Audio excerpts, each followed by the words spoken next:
Welcome to the Outtakes Movie Podcast. We're going to go through every single movie and rank them best to worst objectively of all time. I'm joined, as always, by Amelia. Welcome to the show. Hi. Jacob. Hello. Joe. What's happening? And I am that weird sort of nauseous, dizzy feeling you get when you're high. What's it called? Ah, yes. Vertigo.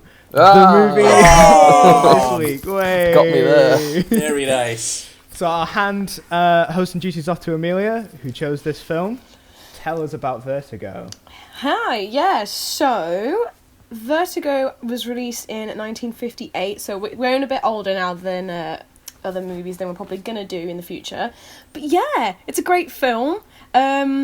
So I'm kind of going to just go through the film and we're going to kind of just discuss things and go over it. So I'm excited to know what you guys think, because like I say, it's one of my favourite movies, but might not be everyone's cup of tea. So, yeah. So we're going to start with before we go into the film, am I the only one that gets really excited by, like, behind the scenes and, like, knowing what they did in production, or is that just me being a bit weird? Oh, no. Like, I like definitely not. Stuff like that. I love like the stories that they do, you know what I mean? Like, when you get, like, stories of, like, just random crap that happens behind the scenes, just, like, arguments, things like that. That's the one I like. I always like them ones. I mean, I tell you what, if you've got stories from behind the scenes of this movie, I'm excited to hear them, because that's what I've not had time to actually look up for this one. Oh, wow. So I'm interested if you've got any. I am. I'm just going through my notes are a mess. I'm not gonna lie to you. I'm not gonna make out that I'm really clean. This is all the shambles, but we're gonna try and work with it. Off the side. So many notes. Mate, I've written a novel. I'm not even gonna lie. Just printed out the script. I mean, do you know what? I might as well have. So this film basically took place kind of in a weird. I don't even know how to word it, but it happened in a weird way. So basically, Hitchcock, so the director is Alfred Hitchcock. I didn't even say that. This is all going so well. So Alfred Hitchcock's the director. He basically came up with the idea for Vertigo when he was at the premiere for Strangers on a Train. I don't know if you've ever heard of that. Yeah. Typical old film. But he basically was in San Francisco and went, this place would be an amazing, like, setting for a murder mystery. And this was 6 years before Vertigo was ever made. So I think he'd always wanted to do one. So it's quite interesting that he kind of won, like, 6 years ago. It took a long. It's crazy how long films take to make. Was this one of Hitchcock's later films then? Yeah, oh my gosh, I'm pretty sure Psycho was his last. No, I think his last one, we had to do it in college. I know one of his last ones was in, like, the 70s or 80s or something. Oh, really? Oh, I didn't know that. I think so, yeah. But Amazing. this is one of the ones. I think this one's. He made this one before Psycho. I think he made North by Northwest after this. Probably. And then he made Psycho, yeah. So, because I know, like, stuff about North by Northwest as well. But that's. Yeah. But, I can't remember what these other ones were. No, don't know. But, what, yeah. other films that he made? Yeah. He's made loads. Doing this, I was so like, there's many. some I'd never even heard of, and I was like... No. But yeah, did you know he started off, apparently, in the 1920s making silent films? Bloody hell. This like, when I look at pictures of him on set, I realise he's an old guy. Didn't realise he was that old. Which is why, as we kind of carry on, you'll realise how much he uses silence and no talking and just kind of allowing you to watch a situation unfold. And people think that's because he's still, in his mind, a silent movie editor and creator. He feels like if he was to use, like, audio, it would just kill a scene, and he'd rather have viewers just kind of watch it, which I found quite interesting. Yeah. It was also recently restored. I was so lucky enough to see this film, oh my gosh, in 2018 on the cinema. It was me and my dad and probably like 5 80-year-olds. It was pretty fab. But on the big screen, I tell you what, it's a good job I don't have epilepsy or anything, because there's so many scenes where he flashes just know colour. Exactly what you're talking about. Just yeah. Opening as well. Yeah. Like, honestly, I bet they didn't have I warnings. saw the restored version, because right at the end of the movie when I was watching it, it said, like, special thanks to such and such a body for restoring the audio or something. Same. Yes. Yeah. Yeah. Probably How then, many yeah. times do we know how many times it's been restored? Because I know the first one was in was it like 97 or something like that? I can't remember. Because I'm sure this was one of those films. Because he kept like 5 films, didn't he? From like the public eye or something like that. And like gave them to his daughter when he died. And this was one of them. Well, I was watching in like one of those kind of behind the scenes things, and there was an interview where someone said they saw it as a kid in like the 60s, and then it was withdrawn, and I was like, withdrawn? Yeah. So maybe it is then. Yeah, because it was, I can't remember what the others were. I know one of them was The Rope, I think. I can't remember the others though. But he like took 5 of them and then didn't release them, or didn't make them available. And he like gave them to his daughter or something as like his inheritance or something like that. And then I think they released it or something like that. And that's what the restoration was when they re-released it or something. I saw like a thing though that said when they premiered it again in 1997 that particular cinema, well, I got like the high. It had like it made the most money or something in the whole of that whole weekend in the US, just when they re-released it. I wouldn't be surprised. Yeah, so I didn't realise that though, but yeah. It's crazy. It's crazy how many people do love it, and obviously the older generation love it more, and like more. We were taught it, but I don't know how many like film courses teach it. It'd be interesting to know. To be fair, as someone who's not done any film background or anything, I only recognise this because of the poster. Yes, that's the only thing I've ever seen about this film. Also, this is a bit of a confession. The only Alfred Hitchcock I could ever think of was Psycho. That's to it. be fair, Yeah. I only really kind of looked into Alfred Hitchcock's work maybe like 5 years ago, and all I'd think of is Psycho, and then all of that nonsense. That's like definitely his most favourite one in it. Like, 100%. To be fair, like I can't even think. I can think of maybe 3 others. I think. Yeah. I don't know. Should we see how many we can guess? Oh my gosh. Okay. Go on. Psycho. That's my one. The Birds. The Birds is so random. Do you know what? That's honestly like extra confessional time. Before watching this movie for this show, the closest I'd gotten to Hitchcock is my college put up a silhouette mural of the birds, and I saw that mural, and that's the closest I'd come to seeing a Hitchcock movie before doing this show. Oh wow. Wow. Yeah. See, I've trying to think. How many can I name? So there's Psycho, there's The Birds, Rear Window, Vertigo. There Good you go. one. Yeah. Oh, you know what? I actually forgot about that one. What was it? Yeah, Birds, Psycho, Rear Window, North by Northwest. Rear Window is pretty good. I've only seen it halfway through. I need to finish it because I tell a lie. Actually, I've I've seen a decent chunk of Rear Window. Yeah, I've only seen it once. Forgotten about that. I'm not like that big a fan of Hitchcock. I know it's like horrible to say or whatever because everyone's like Hitchcock, but I'm kind of I don't know. I mean, by the end of this show, honestly, I'll be agreeing with you, Joe. Spoilers. What, that you don't like Hitchcock? We'll get there.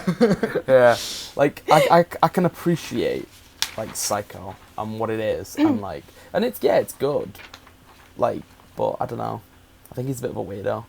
Oh no, he's a weirdo. He's a bit of a weirdo. Complete and utter weirdo. He makes He's a like weirdo Hitchcock. obsessed Bit with of a blondes. weirdo. Bit of a weirdo. Makes me uncomfortable. Nice. I don't know. It's just Put that on a I DVD. totally agree. I totally agree.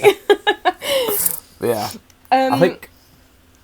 No, carry on. I'm just looking at my notes and. And I was just gonna say that, like, going back to the weirdo thing, this film, like Vertigo, like reinforces that idea really bad as well. I think. Yeah. No, I this definitely one agree goes with that. dark. It's I think, it's especially for kind of like- 1950s audiences, like. Yeah. And I will Yeah. again, as Sam said, put a pin in it. We're gonna go back to that later. So okay, now before we end the kind of behind the scenes bit, you know the bell tower.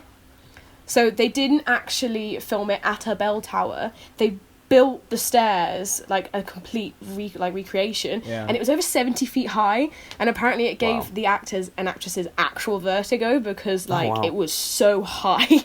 And in those days, I doubt it was built that kind of safe. Yeah, no, probably not. I wouldn't want to run up that. But like what, like Can't plywood imagine or so. something? Not even that. They Plastic probably and wouldn't stuff. have been To that build it that high. Like Did they? movie magic, innit? You can just have a few like steps, Just Pretend get like you're a up high. Exactly. Yeah, there you go. get like a painting or something. I Just mean, stick it on the saying floor. that, I've been on a set for. Oh gosh, I wonder if this ever came out. I've been on set for a Hailstorm music video, and we had to build this set where the idea was like a guy was going to fall through these like caverns and dimensions and stuff. I can't remember what the song was. Was it Hailstorm? No, it wasn't Hailstorm. I'm a fake metal fan. Nightwish. It was Nightwish. It's totally different bands. This guy was like falling through all these dimensions and stuff, and they built like a 30-foot giant set for him to sort of like fall through. God. It was quite high, and at the time I didn't think they needed to build that massive structure, but they did it. And that was Fair just enough. at a It's just at a crazy, uni, isn't it? you know. So. Well, I mean, if you've got the money, then I suppose go mad. You know what I mean? yeah. Like, may as well. It looks better to do it practical rather than CGI. either Yeah, way. yeah. Oh, 100%. Like, Yeah. So Phantom Menace. yeah. Yeah. That whole trilogy. I mean, Get speaking of, I know we'll be getting into it later anyway, but I want to ask you, Amelia, do you know the actual tower of the mission, the tower, is that real? Like, because I'm that pretty looks like sure a it's painting all- to me. Yeah, and Same. Maybe it It's- didn't have a tower. it's. I actually know this. We did it in college. It's not real. The building that There they we go go. into is real, but the building doesn't have a tower, so they had to paint one in. That's what I thought it was. Yeah, so it's not Yeah, actually real now. okay. Yeah, I knew that. Well, there we are. Well, you know as well, you guys, obviously, because you've now watched it, you know how they do, as it's always known, the technique from Jaws, where you Oh, kind the of vertigo. do that. Yeah, The kind, yeah. yeah, It was originally called the Vertigo effect, yeah. and that whole bit with the staircase, they obviously couldn't get a Mahusive camera to the top of a 70-foot stair thing, and so Yeah. that is a model. That's a model. Right. But, Wow. so that's, See, that's quite interesting. That's the shot I was thinking of when you were talking about the massive staircase as well. Yeah, in my I was head, thinking I of was that like shot, yeah. rationalizing it, like, oh, they built it 70 foot for that shot, but apparently Yeah. not. But that It's like is a model. lowering that it they- down like a rope or That one. something. Hilarious. So before we get into the actual film, I just want to kind of give some themes for you guys as I'm talking about it. If you go, oh my gosh, yeah, like that does link with that. So a lot of people say that this is kind of a very voyeuristic film. Oh yeah. And a lot of Hitchcock's films are voyeuristic. And like we were saying a minute ago, how he's this old guy and yet he has really sexy blondes in all of his movies. There's Yeah. a really creepy photo, I'm not going to lie, of Kim Novak in bed in a situation that we will very much get to later. And he's like sat there just kind of like Oh, yeah. smiling and she's like half naked in bed. It's a very weird looking photo. But So weird, isn't he? Like, Mm. ugh, it makes me hate him. It's a weird guy. And it also talks about relationships as well, like the relationships between like people, relationships between like us and our mental state and all that kind of thing. Joe, considering you obviously studied this and you know obviously a bit about Hitchcock, Yeah. did you ever get told or hear the word pure cinema? Oh yeah, all the time. Yeah, All I the thought so. time. Pure cinema gives. Oh, pure cinema. I must For the have other written two that word then, like. sorry. Go on. No, I was gonna say for the other two, do you guys kind of know what? I This have is- heard the term, but not Nah. Okay. not as intimately. Nothing. Yeah. That's fine. Basically, Hitchcock was always known to say that he loved pure cinema, which I kind of was looking for a breakdown of what this means, and everyone kind of says something different.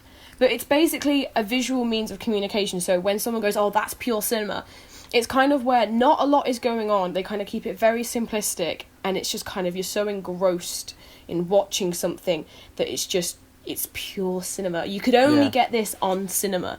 That's kind of the It's like thing. the feeling, isn't it, that you meant Yeah. to like get from a film. Like Mm. when Yeah. you're so like focused on watching a film, like you can't even like nothing else is going on around it. That's just like Oh, okay. yeah.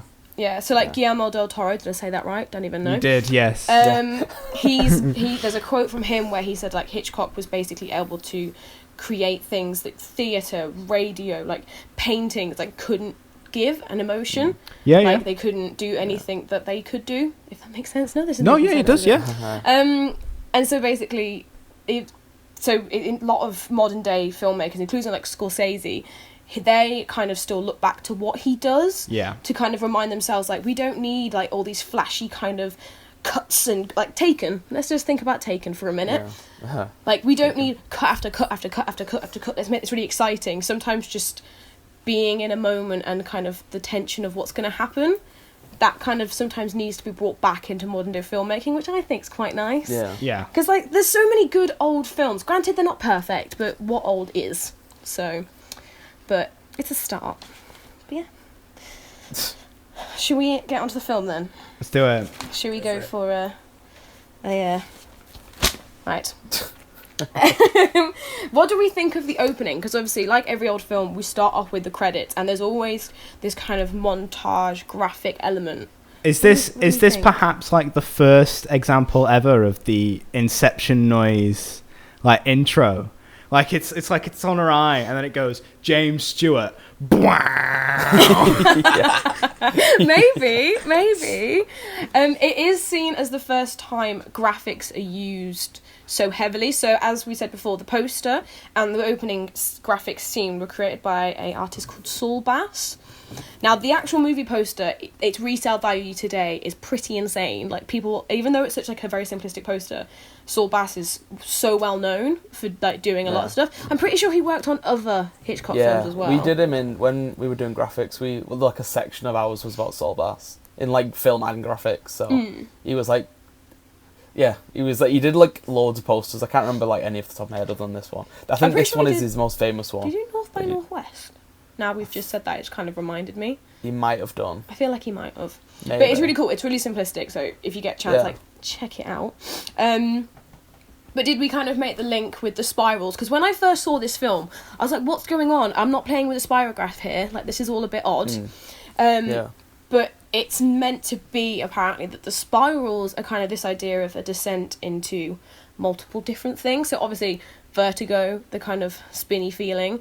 But people have also said it's kind of like his descent into obsession, the madness, the kind of craziness that's to come, which I think is quite interesting. I love when because I feel like sometimes films just kind of just start, and sometimes that works, but I actually really like when they have this whole sequence. Like Bond films still do it, don't they? Yeah, where they have this really those visual Bond intros. They're really cool. I mean, the song's not always the best, but you know, the intro's good. Do you know what The I last actually? one was just a bit. Which was the last agreed. one? There was some hentai shit going on in there. There actually was. It was. Oh man. Low key, one of my favorite examples of like a movie intro of all time. It's not even like that impressive. There's something about it that I really dig. Is Scott Pilgrim. It's at the start of that movie. They're playing in the band, and then the camera pans out to make the room look like it's just endless. Like it keeps going and going and going and going and going for all the credits to fall in front of it. And I think that was really cool. That film is so visually pleasing. Yes, isn't it though? Like, that's oh my god, that's a good film. That is a good film. And then just to kind of finish off the opening, we also have all of these close-ups, like you were saying, with a woman's face. Now, a lot of that is read in two ways, because when I first saw it, I was like, who is this girl? Why are we so close up on her face? But apparently it was Hitchcock basically saying, like, how women in this film are kind of objectified, and how he, like, for example, Scotty only is obsessed with Madeline because she's pretty and all this. We'll get to that a bit later. But then there's also the fear on, like, you could look at it that she's actually terrified, which links to Judy being like, oh my gosh, this was all a bit too much, a lot of anxiety there, you know. So that's quite interesting. But yeah, should we carry on? I don't know. Okay, so let's go on to, like, the film, and, like, let's get a bit weird. Opening chase scene. What do we think? Was it exhilarating? Were we all on the edge of our seats? It's just a bloke running across a roof. Yeah. To today's modern standards, it's not exactly exciting, is it? There was more like movement and I suppose like dynamism. That's the word. Than I expected from a film this old. But I mean, like the way the opening shot is like really super close up on like the hand coming up, and then it like super like tracks back out like really far, and then you start. It's quite appealing. It's quite nice. But then countered by the later shot of just like holding on that roof for ages as three people have to jump onto it. Like it's sort of like cuts off its own momentum a bit. I think he's very good at that. I think I always thought that like that opening, it would have been more kind of like like you said, like you have to watch everyone climb up.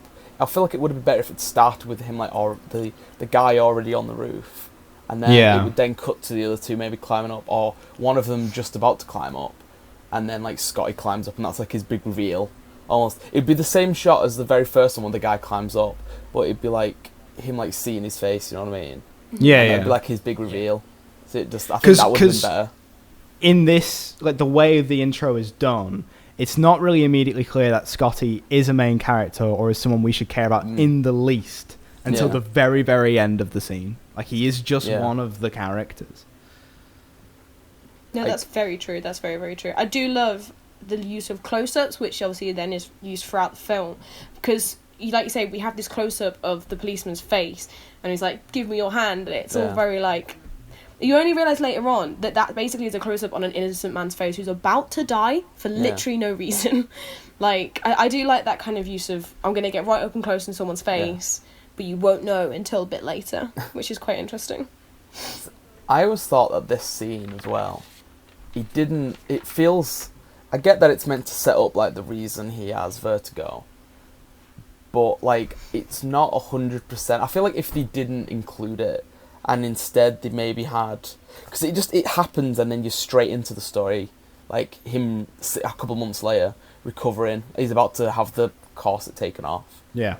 And it just seems like the first, 3-4 minutes, it's just, like, thrown on to the beginning, just to establish, this is what happened. Because they never bring up that... Like, there's the whole thing about the police officer. Like, he died. Yeah, you know what I mean? He actually died. It does feel a little bit like they might have been very, very close to finishing the movie. Yeah, and then just realised that there was just something missing from the start that let you actually get in. It does feel a little bit like that. I feel that this might be partly because of it took so long to get out of the script writing phase. So it was written by so it's based on a French book. Oh my gosh, I'm not even going to be able to pronounce this correctly, am I? D'Entre les Morts, which apparently means from among the dead. So that was kind of Hitchcock's base, and then it was given to one guy who wrote kind of part of it, like the full thing, and they were like, no, don't like this, you have a go, and then they kind of changed it up a bit, and I think it went through at least 2 or 3 people. Yeah. And I feel like that's why there's bits that are like, yeah, this is really good. And then you're like, okay, that was quite sudden. We're not going to touch upon that. No, hey, on to the next bit, kind of thing. There's kind of a lot. I think that the story, especially the bit where him and Madeline start the whole kind of weird 25-year difference relationship thing. Even then, it's just they kind of fall in love. They seem to just be in love with each other almost. You know what I mean? Straight away. Oh, yeah. It's the fall in love within 3 days trope. Yeah, in full effect. Yeah, it's like, oh, this girl I met a couple of days ago is dead, and it's ruined my life. Even more so than actually watching someone die. My mate, the police officer, who I might have known, he's been on the force for 5 years. I had drinks with him. I went to his wedding. Nothing. This one. Oh yeah, that was fine. Met her 3 days ago. I'm distraught. Oh, it's weird, isn't it? I don't know. They could have even done a bit of a time skip and it would have been a little better, I think. Yeah. But, I don't know. 60s, even I had to rewind and was like, oh, hang on, it just cuts straight to this scene. It's very abrupt. It's very, very abrupt. Yeah. But the reason why I like that scene, there's a lot to film studies analyse. So, obviously next, like we say, we go into Midge's flat. The use of colour throughout this film is apparently one of the main reasons why it was restored. Now, this is so, like you say, GCSE film, because, everything's so obvious, and it's actually really good when you actually look at it. So, there's 3 colours. You've got your blue, green, and red. Is that? No, my gosh, 4. Red. Blue, green, red, and yellow. 4. Yeah. I lied. 4. So, obviously, Midge's flat is yellow, so that's her kind of colour. So Midge is obviously his friend, and he mentions at one point that they were once engaged, which kind of is still in Midge's head, because throughout the whole thing, as you'll find out, she's obsessed with him and she loves him, but obviously there's no kind of mutual feelings between that. Midge is a weird character to me because it's really, really clear that Scotty is a Hitchcock insert character. To have him show up with the cane and everything and all the weird quirks. Yeah. He even sort of looks like Hitchcock if you put a pin in him and deflated him. He's so got that look. So to properly introduce him in a scene with what, let's be honest, is a completely superfluous pretty blonde woman who plays with bras all day, is very, very like stereotypically that man, you know. No, I get that. Because like you say, she's complex. When you compare her to Kim Novak's character Madeline / Judy, there is quite a big difference between them, and there is, like, when you actually realise why he doesn't want to be with her. And I actually think this still kind of is social commentary on relationships today. So basically, like, I don't like, as you hear throughout the film, they call John Scotty. No clue where that comes in, like, how that happens. Oh yeah, that's there's no his kind of nickname. like, yeah. There's no link, is there, Scotty No, and John? there's no. It's really weird. I think. Is it something that was carried over from the book, or like I don't even know? Like even I don't know, but that kind of comes out of nowhere. It's weird. But she calls him Johnny. Johnny. I actually noticed that. I spotted Yeah. that. I was well proud of myself. Jono. Proud. He's done a film analysis. Done it. Exactly. You're part of Did the it. club now. Well done. And like she also says in one bit, she's like, "Oh, Mother's here now." She's kind of more of this like. You kind of have to review their relationship as almost like they're an old married couple. Like they've dated already, they're kind of comfortable with each other. And she's a very motherly character towards him. And like, as a guy, that's not going to be sexy, is it? So like, you've got this girl who, you know, she does everything for you, you know, you chill out at her place and you're pretty comfortable. And then this blonde comes over who's just like mysterious and sexy. Yeah. I think you're going to kind of be like, that's comfortable now. I was kind of like, one thing I noticed with her character actually was, it was really weird because at the beginning, she's like this, like the motherly character, and she gets the chair for him and stuff to help him like get over his thing, and like she literally like catches him when he falls, and she's like, he's like, you know, like, oh, you know, you're weird, and he's but then as the film goes on, she kind of stops being that, because one thing about her character is she's not in the book, that she's a character that was made for this film. Really? So, I didn't know that. Yeah. So one thing that I feel that happens is, like, she's in it, she's the mother one at the beginning, and then that bit where she drives past his house just as, like, Madeline's leaving. She's all looking and like, oh, you know, I can't remember what she says, fun or whatever, that. Was it a ghost, Johnny? Yeah, something like that, Yeah. Yeah, she says something like that. That's the first kind of, like, she's a little, you know, kind of jealous. And then as the film goes on, she becomes, like, more and more jealous. Like, when they go to the bookshop, and she's like, oh, go on, tell me what it is. Yeah. She's, like, really interested. And then there's that bit, isn't there, where she, like, she's been, like, proper jealous about it. I can't remember which bit it is. She just asks if she's pretty, and Yeah. when he says, yeah, I suppose, it is, yeah. she walks Yeah. off. Yeah. She's there, isn't she? She's like, I better go study this painting, and then she dips. Yeah, and then, like, I think after that point, when she becomes, like, she goes to just being, like, the jealous kind of, you know, girlfriend, wants to be the girlfriend kind of thing. And then after that point, she then doesn't appear in the movie. Like, I think she appears, like, once. That's it. She's not in it ever again. She's in one deleted scene that meant to be, like, right at the end. But, I never understood why it. they cut her out so abruptly. Rewatching it today, I was a bit like... Yeah, They she's just literally, gone. after the hospital almost, she doesn't exist. Yeah, like, just she serves no gone. point to the plot at all, which I think's really such a shame. Yeah. Because, like, you could have kind of expanded on her a bit and almost had this kind of, oh, I don't need you, actually. And Yeah. then Do you know what, he's as lost well, 2 people. I can't remember who it is that plays her, but she was a star. I thought she was giving them, out of all the cast, I thought she was giving, like, the absolute most. Yeah. I Barbara thought she was Bell good. Geddes, Yeah. I think her name is. Yeah, she's a theatre star. Go her. So- Yeah, I thought Crazy. she was really good. But yeah, that deleted scene, it was literally something like her like consoling him or something. And it was like her being like, oh, you know, kind of back to that whole motherly thing again. But yeah, they just cut it out. And it's meant to be like right at the end of the film, but they just cut it out, yeah. That's So such a shame. yeah, she just ceases to exist after they stop. She's like, yeah, after they stop needing her to be like a conflict almost, she just gone. It's like, right, fair enough. Poor Midge. Yeah. Also, am I the only one that every time I hear the word name Midge, I think of Mo from The Simpsons? Yeah. It's like, hey, how you doing, Midge? Yeah. every single all time. I could think of every Yeah. time I wrote this down.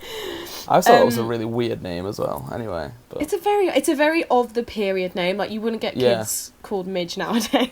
I thought I I wonder what misheard it's it when I short first watched it. I was like, well, why? Yeah, I managed to convince myself it was Mags. All right, fair enough. Equally as weird. Yeah. Last bit before we move on to the next scene. So, as we were saying actually just before, we were saying about how, like, there's bras everywhere and it's a bit odd. Yeah. I think that those bras have been placed in there literally because there's a conversation where he's like, so what's this doohickey, I think he calls it. Yeah. And she's like, oh, come on, you know what that is. And as they're talking about it, it's almost like it's a piece of engineering, like comparing it to a bridge. Whereas I feel like if that was any other character, it'd be like, oh yeah, get this on, girl. Do you know what I mean? Like, it'd be a bit more kind of like, it's a bra. Whereas to them, it's kind of, oh yeah, this is a practical piece of, you know, it's got a bit of suspension and all this. But like, so I think that kind of does explain their relationship, like I was saying earlier, that they're just very kind of plain. Yeah. I'm gonna definitely show my ignorance here, but is that like a fake sci-fi future bra? Like strapless, no back strap. They still don't exist, right? No, they don't exist at all. There's like the stick-on ones that you can get from like Wish, but that's not the same thing. That's No, in this movie. I have never seen that before in my life. And I'm not going to lie, complete wires, or that just looks painful. Like, it doesn't look that fun. But then again, in the 50s, we did have the cone bra, or the bullet bra. So I think lingerie went through a very, very weird moment. The one from Tomb Raider. No, when she got Yeah. like Oh no. Yeah. Pointing it. One from Tomb Raider. the with you. The next scene we're going to kind of just brush past because every time I watch it, it is literally just an establishing scene. I understand that it's like quite interesting, but when they're in Gavin's office, Yeah. and he's basically just saying, it's a long way of saying, spy my wife, please. Yeah, literally. Yeah. She's possessed by a ghost. Please go and watch it. Yeah, basically. Did The anyone one in- notice the cameo really quickly? Yes, before I was actually about to say. Yeah. Are you about? Yeah. Did anyone else notice the Hitchcock. cameo? No. No. Amazing. No. Just as we first cut to it, so Hitchcock, I think he does a bit of a Tarantino, and he has a cameo in everything in all his films. He does. Yeah. He Most does, of the time, it's yeah. just walking across past the screen or something. Yes. He literally, just before you go into the office as like an establishing shot, he just casually walks past. But he's carrying something really weird, isn't he? I was didn't trying to clock work that out at what it all. was. It looks like a horn. Yeah, he's carrying, like, because everyone always wondered what it was. For a long time, we all thought that it was, you know, like, the Black Death and stuff like that, like the plague, and those doctors had those, like, masks. Oh my with, god, like, that's the so long random. beak.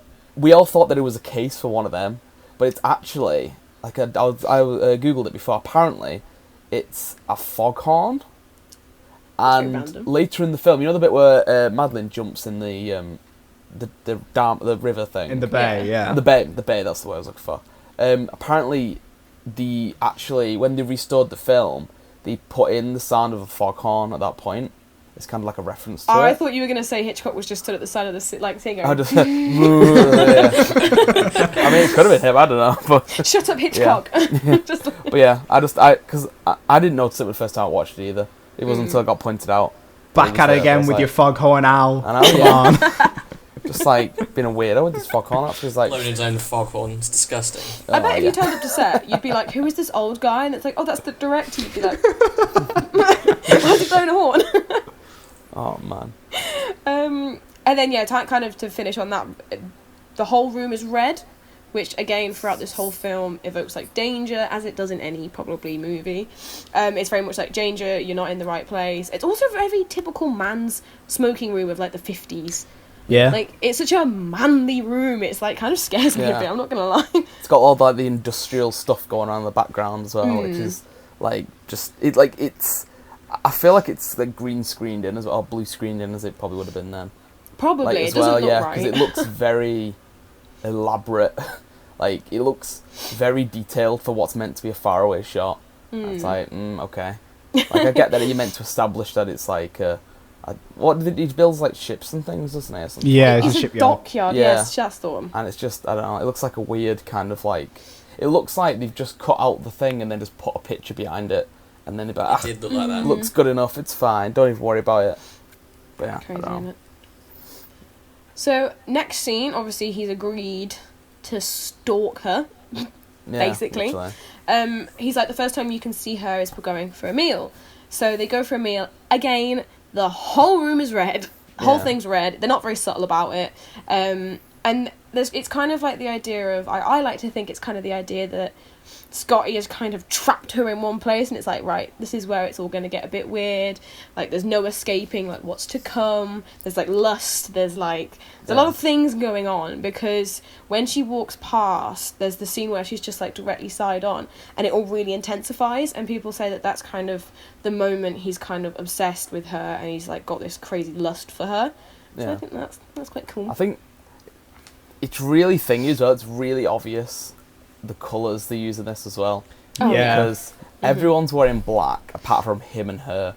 This Like, intense green dress. Yeah. Like, as soon as you see it, you're like, oh, there she is. I assume it's that one in the the only one with blonde hair. Yeah.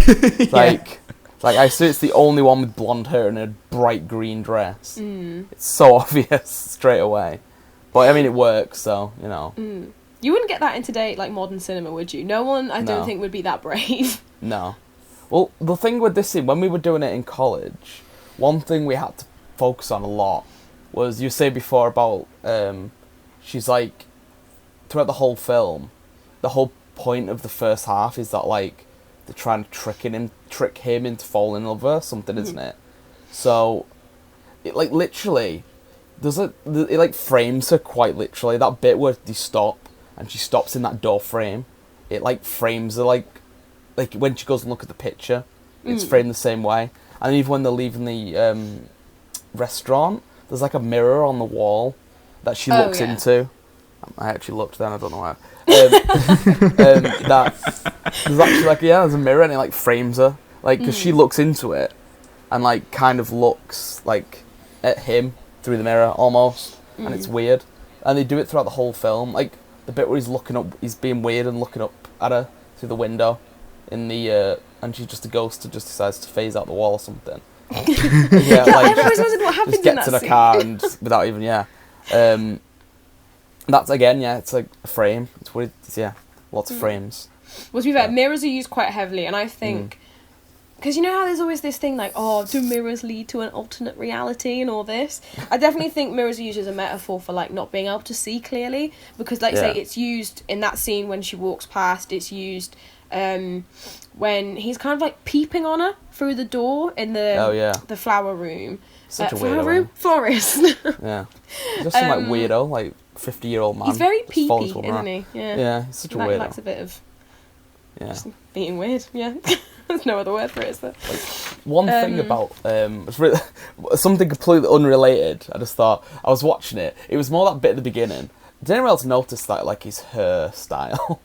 It looked like when you're playing a PS2 game, and they would have they would model the characters, but they wouldn't model the hair. They would just print it on. Wrap it around. So it's just flat. That's what it looked like. And I was like, is this her real? Or, I don't know. That's completely unrelated. I thought of it then. It just reminded me of it. It's just, it looks amazing. really weird. It's really flat and just, don't know.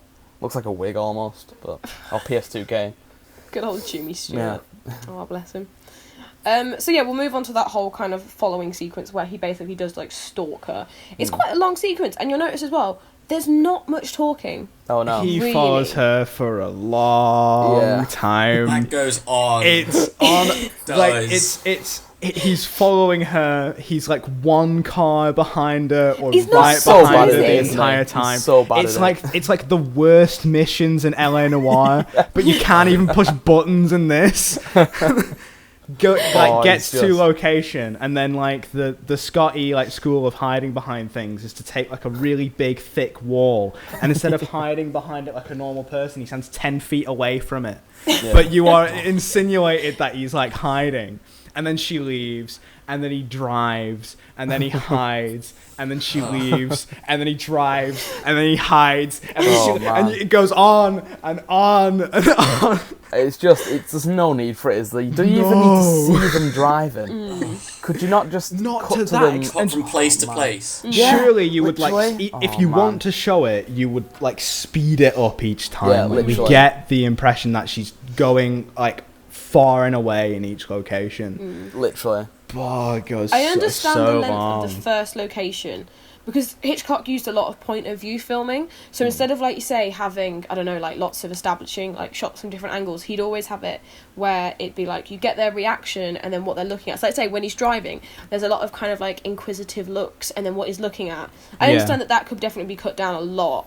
Apparently as well, on set, he'd measure the height of the actor or actress so that he got the exact height of what they're looking at, which I think is quite, like, that's quite cool. That's pretty intense. Yeah, he's pretty intense. But at the beginning... Would he mark their height on the wall, like your mum does, you know, when you grow up? Maybe he's got like a whole, maybe there's a wall with different heights. Each day they show up on set and he measures it every single time. I can just imagine having like a little flip book with like all the records of each one. Like each actress has got like their own page, and the more people he works with, like the longer the list gets, and it just goes up by like a tiny little inch or something like each time. Or something like each that. time they grow.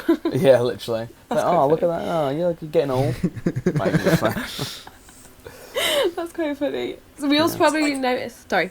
It was. I mean, detective-wise, he's supposed to be a detective, right? He's supposed to be an ex-detective. Oh yeah, no, yeah. Yeah. Like how? Convinced they were said, okay, even if you see him and he's doing a really shit job of following you, just pretend like you don't see him, you know, because later on, you know that the whole thing's like not quite what it's supposed to be. They had rear view mirrors in the 50s, right? Yeah. Surely, how would you not have spotted that you got the same car tailing you for like even down the hours of your day? alleyway outside? Yeah. No, like, even every time I watch it, I'm like, this is the reason why I check who's behind me when I drive now. I really like the bit. Obviously, like Hitchcock really loves his montage theory, but I really love the bit. So it's in the art gallery where he's looking at the painting, and you get like the shot of him. He looks at the flowers, and then he looks at the painting, and the flowers look the same, and he goes, what? And then he looks at the hair, and it curls a little bit at the side. Then he looks at her hair, and it curls a little bit at the back. But he insinuates that that's exactly the same thing again. He goes, but it's so minutely the same thing. Like you could use the same theory to have him look, and he looks at a lifeguard, and then he looks at a Cheerio, and then he goes, See, I love the thing he does. Like, he goes over to that guy, and he goes and just leans in, and he goes like that. To the guy. I feel so rude when I do that to people. Yeah, He fully clicked. Yeah, like when someone does that to us in the shop, you're like, what? No. But like, this guy's like, oh yes, don't worry about it, here's all the information. He's just like, yeah. He doesn't even say, oh, can you help me out or anything. He's like, who is that in that picture? Tell me who that is. It's really weird. And I always get like, because that's like the first dialogue in like 15 minutes or something as well. Easily. So it's just him being rude to this guy. And he's then just doing his job. He's just standing there, making sure no one like pisses on the artwork. And what's he getting? Just some rude dickhead saying, right, who's that? And give me your book. I'm taking this. It's free. Yeah. Good. Can I have this? Thank you.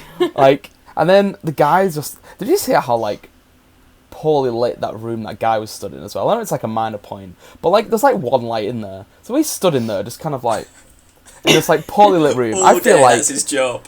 Like he's definitely gonna have glasses when he's 50 because like if he's handing out those things and there's no light, I just feel bad for him. And then now there's this weird old guy who's just followed some 20-year-old into the rest thing and asking questions about stuff. He's just feel bad for him. Better get It's away. weird how in the 50s, male actors would be like you say, like in their 30s, 40s, and then all the women were really young. It's really weird. Like with the Breakfast Club, really weirdly, like age difference. Yeah. Well, with this one though, like this was even like weird for the time as well. People kind of thought it was even like in 1958. Everyone was all kind of like, it's a bit weird. Like I remember reading a thing that Hitchcock. Because this film, apparently, I don't know if this is actually thingy, but what I've read, apparently this film did not do good when it first came out. Probably not. I can imagine. And one thing that he said was he blamed Jimmy Stewart because he said that he looked too old. And he and then apparently Hitchcock then never worked with him ever again, even though like he worked with him loads. Like he was in Rear Window, and that's the only other one I could think of, but I know there was more. He was in. I'm pretty sure he was in Rope. Was he? I'm pretty sure he was. Well, exactly. Like, but then he never worked with him again. It's really Do you know what weird. I feel that might have been from as well? Because Jimmy Stewart was seen as the everyman for the era. So take someone, I don't know, like Chris Pratt, or like someone that's like really well, or Hugh Jackman, someone that's like really ridiculously well loved in our era. So like he did things like It's a Wonderful Life and all this that he was like, oh, I want to be like Jimmy Stewart. He's such a nice guy. And then next thing you know, I think that's why he picked Jimmy Stewart for this role. It's like, right, I'm going to make everyone hate you. Everyone's going to be like, oh, God, why is Jimmy... Oh, he's undressed a 20-year-old lady and put her back in his bed? No one's going to question that? No? I mean, okay. it's quite interesting that you picked like Hugh Jackman there, because the thing that I found weird about this movie was that... So, Scotty and Midge dated in college. Scotty and Midge do not look the same age to have done that. Right, they don't look anywhere near like as close to each other. And like again, using like the example of Hugh Jackman, earlier, God, was it earlier this year or was it last year? When was The Greatest Showman? It was last year, wasn't it? Last year, Hugh Jackman was pretending to be a 20 year-old. Oh yeah, at the beginning, like requesting like a daughter's hand in marriage and things like this, you know. Like he doesn't buy. I don't buy that either. Yeah, that's fair. If I'll give you that one, yeah. No, it's mad, isn't it? Yeah. So to finish on that whole following creepy scene, did we notice how her car is also green? Yeah. I only just twigged that when he was saying all about colours and stuff. I was like, her car was green. That means something, surely. And her car is green. Has anyone here seen a film? Has anyone here seen a film yes. called? I've seen a film. The only one though. Only one. Just the This one. is it. This was the only one. Have y'all seen a film called Love on a Leash? I've not. No. This film is appallingly bad. I would recommend tracking it down. It's about a dog. You can hear his like thoughts and stuff, and he's like a man who's been turned into a dog, and he has to find true love as a dog, that sort of thing. With turn back into a man. Yeah, with a human. It's a weird movie, and the girl. Oh yeah, I was about to say yeah. But live action and really low Jesus. budget, and the girl he falls in love with was a green dress and has a green car and lives in a green house, and everything, like her knives are green, her forks are green, everything. And I can only assume that that particular masterpiece was inspired by Probably, yeah. Probably. I imagine. Surely, has to have been. You know what's like really weird about that though? You said, what was it called? Love's on a Leash or something? Love on a Leash. Love on a Leash. As soon as you said that title, I don't know why, but I did not click at all that it was about a dog. I don't know why. It's all some BDSM shit, doesn't it? Yeah, that's what I was like. Has What anyone is seen this this film about? porn? Because Alternate I thought I'd title. just bring it up, you know. I was like, what is this film about? Okay, weird. But, oh, I'm glad that it's about a dog though, so it's all good. Amazing. That is actually quite funny. Yeah. So yeah, again, there's another scene that we can kind of skip through. So we kind of, once he's done all of this investigating, he then goes, like we said earlier, to Midge, basically to say like, what does anyone know about like local history, so we can kind of investigate who this like Carlotta lady is. Anyone notice in the scene with like I said, this bookstore, the lighting goes in and out a lot. Right at the end, down. it dims so bad. Broken lighting. I don't know. It probably isn't broken. It's probably very intentional. I don't know if that was a choice by him, because I know that any scene inside is a set. He wanted to be able to control everything. Yeah. So part of me is like, is this just his, because it cuts, the next scene is in like dusk evening. Is this just him going, oh shit, quickly dim the lights? Like, I don't Get a reflector know. or something like. Because it's it's not good. What I was trying to rationalise it originally was that it was becoming like night time outside, but then when they do go outside, they've not followed up on the lighting. It's light again. So I don't know if you noticed as well. Blue, like I said, is one of the colours that's really heavily used, and in the car, I'm pretty sure they're both wearing blue. So this is kind of like the colour that they share, and it comes up a bit later on as well when he's in the hospital. They're both wearing blue. Blue is also linked as well a bit later to the ideas of guilt and like this kind of sadness. Doesn't he wear blue at that? They have the jury thing, don't they? Yes. He's wearing blue, yeah. Yeah. So it's definitely linked to guilt. I also think it's the colour that they share as well to kind of to try and be on the same level, but they're not. It's a bit of a cold relationship, that kind of a thing. But I do. Part of me does feel really sorry for Midge though, because like you say, we were saying earlier, in the car she's like, is she pretty? Oh, I'll go and look. Like, she just wants to be enough for him. Yeah. Like, and in that second kind of establishing shot of the or in her flat, there's kind of a really close up shot of her face as she's like looking up as he's talking, and oh no, it was in the first bit where he's like, oh, we dated, didn't we? And she's kind of like, yeah, we did, but you know, and he's like, yeah, but you called it off. And I think that kind of look up is like, no, I did not call it off. Why would I have called it off? I'm so obsessed with you. Like, so I do feel sorry for her. Like, that one particular shot, I remember when we were doing it in college, we were told to like really focus on that one shot where she looks up, and none of us could figure out why. They were like, oh yeah, she looks up, why? And she's like, oh, I don't know, because she still likes him, I guess. But like, no, but there's more to it than that. It's like, oh my God. Is there? See, I think that's where film school can really ruin a film. Like, there is underlying themes to films, and like directors and like cinematographers do things for a reason. But it's like when you're analysing books or anything, it's like, yes, but why was the curtain waving? It's like, literally because it's windy. Yeah, literally, yeah. I hate that. When you do like thingy.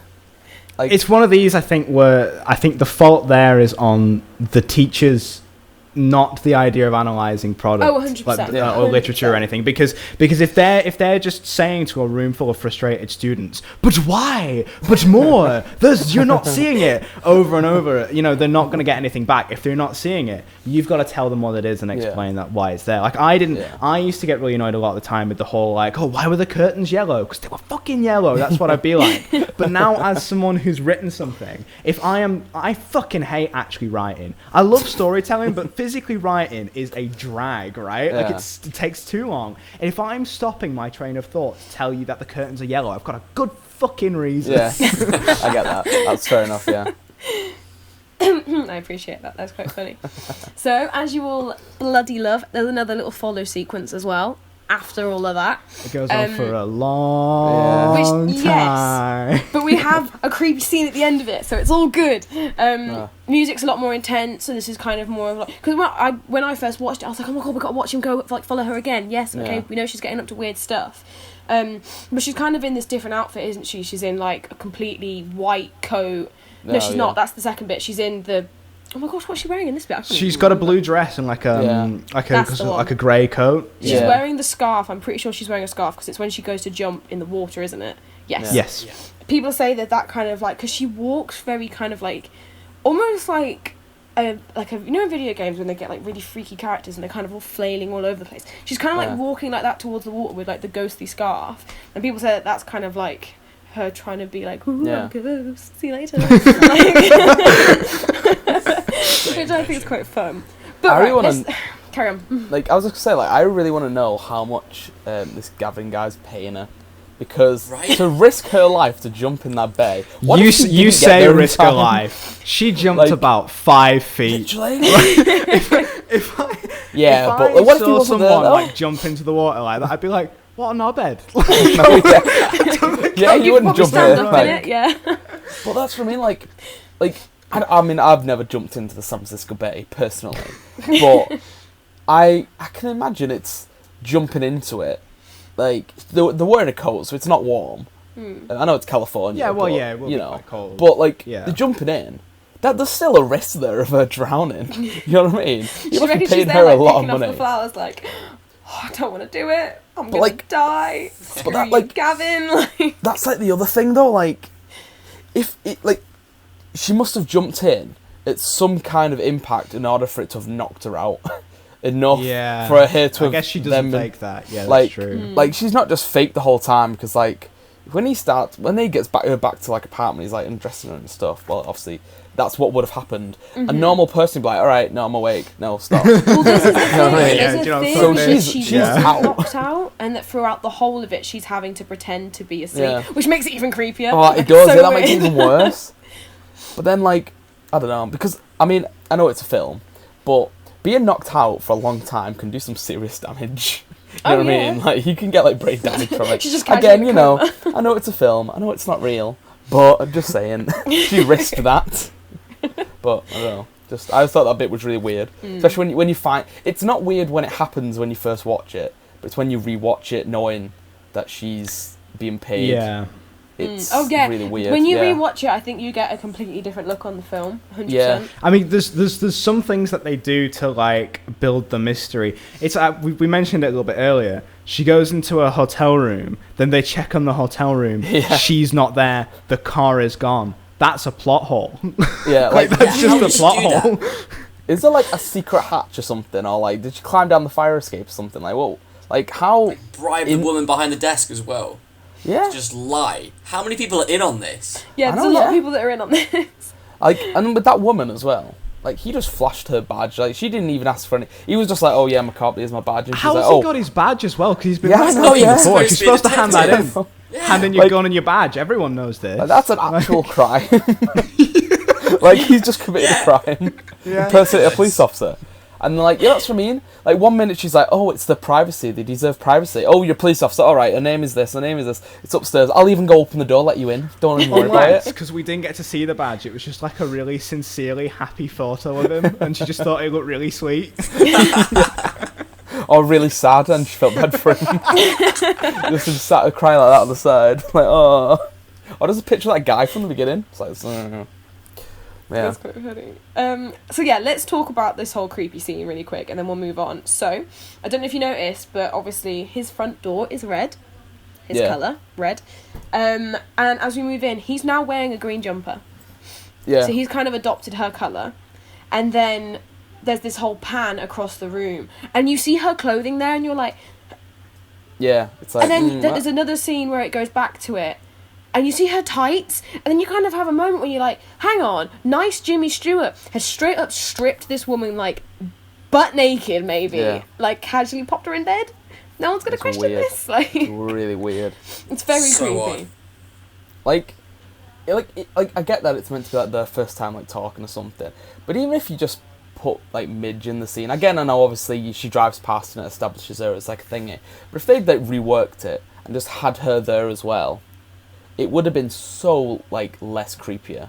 Yeah. You know what I mean? Because then it would have been, like, he's not this threatening old guy who's just stripped her off and put in bed and is like, hey, I'm waiting by my fire with some tea or whatever, you know? And, like, it's just, it would become so much less threatening. I don't know. I mean, I think it's... I always get this, like, weird thing with Scotty anyway, because he's got this very deliberate dialogue quirk where... He doesn't make conversation like a normal person. It's like it's enough that it's definitely on purpose. Yeah. Instead, he asks questions like an interrogation scene Yeah. all the time. So she doesn't get to have like a normal scene where she goes, right, creepoid, where am I? Like, explain it, because he's immediately being like, do you want coffee? Why don't you want coffee? It'd be good for you. Tell me why don't you want? Like, he's going in on like interrogating straight away instead of talking like a normal human being. But he's a detective. That's his job. Yeah. It's just ingrained in, like... It's the only way he can talk to anyone ever again is just as if he's interrogating them permanently. That's quite funny. Carry on. No, we've gone. Oh, no, I was going to say, the other use of colour in this scene as well, I don't know if you guys noticed, the bed sheets, he has yellow bed sheets, and when they kind of, like, she quickly turns over and she's like you say, she's definitely not got a bra on, 100%. No. I kind of viewed that as, like, this kind of underlayer of, like, you've just kind of cheated on your wife, Midge. Little Midge is back at home and you have a lady butt naked in your bed. Like, it's kind of like that kind of... But then he hands a dressing gown, which is red, and so it's kind of like him giving his colour and being like, please accept this. See, I always thought that her reaction to him answering the phone is, like, really genuine, because she picks up the phone and then she just suddenly turns around and she's like, you know what I mean? Like, she actually looks like really like, what? Kind of like looking at him. She's definitely And, questioning like, it, like, what she's got herself she's into. like what? I don't know. She has like an actual genuine reaction to like someone who just woke up in some stranger's bed, like naked, and you're like, yeah, she walks out and she genuinely looks terrified. She's kind of like, Yeah. am I gonna die? Yeah. And then like 2 seconds later, she's all like, oh yeah, I'll just drink this tea that you're handing to me. I'm gonna believe your story. So, I don't know. Part of me feels like, do you reckon she's thinking like, oh my gosh, right, hang on, this is the chance where I've actually got to kind of sell this now. Yeah. So I'm just going to have to act, as much as I'm finding this rather creepy. Yeah. Yeah, like, she definitely like went back like home to Gavin and was like, more money please, like 100%. Because there's that bit as well. Me in places, literally, there's that bit where he phones her up as well. No, Gavin phones him up. It's while she leaves, and she says, "Oh yeah, he jumped in the lake," and Gavin just goes silent, and he's like, "You still there?" And he's like, "Oh yeah, she alright?" And she's like, "Oh, is she alright?" Something like that. And I think that you meant to think that it's him worried about his wife. But I feel that's more him being like, oh wow, she's gone all the way with this, like, she's really into it. And he's like, am I going to get sued? I told her to look at paintings. Like, it's, yeah, literally. So That's quite funny. I never thought of it like that. But, I don't know. I feel like that bit, though, there's a line in that same conversation where it's like the most exposition-y line ever. And he's like, Scotty, what does he say? He says, like, Carlotta Valdez, she was 26 when she killed herself. Madeline's 26. Yeah. It's like, what? Big reveal. Are we not questioning the fact that, like say if it genuinely was his wife, and he's like, yeah, she's fine. I'll drop her over in a couple of hours. You'd be like, no, you like, bring my wife back right now. I'm coming over right now. I'm already on my way. I'll see you in And like, why are you only phoning me now would be my question as well. Yeah. Not like just after she's woken up now, so yeah, I'll just let you know. Just don't. She's woken up. Oh, I'd like to think none of you should ever do that. Oh Jesus! I mean, I always thought this was a really, the whole plan was really far fetched. Anyway, like, if you're gonna fake your wife's like death, do you really need to hire an actress who looks exactly like her? Pretend like the actress is, pretend your wife's like in a ghost or something, or like, you know what I mean? It seems really elaborate. It wouldn't have worked in today's. No, it wouldn't have worked. No. Like it's like he was like, right, we'll go real elaborate with this, so nobody questions it, and it's like, all right, but then no one questions it anyway in the film, so it's, I don't know, it's really weird. I feel like in the book it makes more sense, and it's not this elaborate scheme. I don't know. But, you know, also in that scene where she wakes up and Scotty gets the phone call. Yeah. And does Gavin know? Is it that she's even gone missing? Well, that's what I mean. I don't know. I feel like that pause is him being like, oh, you know, she's gone like all the way with it. I don't know. And does Scotty know that? Because other than him creepily stalking her around all the time, how is he supposed to know without stalking her that she is his wife? Yeah, literally, like, it's, I don't know, it's weird, isn't it? Like, they don't even, like, I don't know, it's like, there's a lot of plot holes with the plan, I think. 100%. It's just, it takes up, maybe, like, a good hour of the film. I don't know, it takes up more of the film I think it should. I think the more interesting part of the film is after she's died, and it's him kind of obsessing over Judy. Yeah. Oh, 100%. I think that's the most interesting part. I think the second half of the film is more intense, and it's more of this thriller, which I think is the best bit. Like, that's the more interesting part of it, because like, you actually see his kind of like psychology, whereas the first bit of it is him like, oh yeah, I met a couple days ago, like we were saying before. Like, oh yeah, I met a couple days ago, we're in love now. Oh, you're dead. Oh. I don't know. It's just, but it feels like at the start of the movie, it does sort of feel like the disappointing prequel that no one asked for, but actually it is just the start of the movie. Like, it's elaborating on all sorts of details that aren't necessarily making the interesting bit better. Yeah. It's just more stuff. Literally, yeah. Yeah, let's just skip to because obviously she shows up at his house the next day. Anyone notice how she's wearing the biggest coat and like a turtleneck sleeve and things down to her arms? She is not showing skin. Yeah. She could be a flasher. That's what it looks like. It looks like she's about to pop it open at any minute. Vagina. That'd be a sight. Like I say, that whole scene in the woods, I mean, I love a good tree, without sounding weird. So that whole scene for me is pretty fun. Like anyone ever said that? I like a good tree. I love a good tree. Love a good tree. It's a sequoia tree as well. It was a big tree. They're pretty fat. On the treeometer, where does it fall? Like on a scale of 1 to 3, where does it fall? Is that a scale of just like Irish 3, or is that actually just tree? It's like the lowest, just a bush, or like what's like the best? What's like the best tree ever? The tree from Avatar, where the tree is like yes. the planet. That's Oh, top that's a tier good tree, tree. actually. Yeah. Oh man, That's what worse. a- Just What's the established I'm a worst little bit tree? Look, there's like the tree from Kirby that has the face and it spits at you. That's like somewhere in the middle. oh man. So like, where on the treeometer is this big tree? This big tree. Just big tree, innit? Like, it's just a big Fair. tree. Wait, is it like Big size, tree or out like- a tree. Nice. Big Like tree this- out of tree. And it sounds like we're saying Irish 3. I like that as well. Yeah.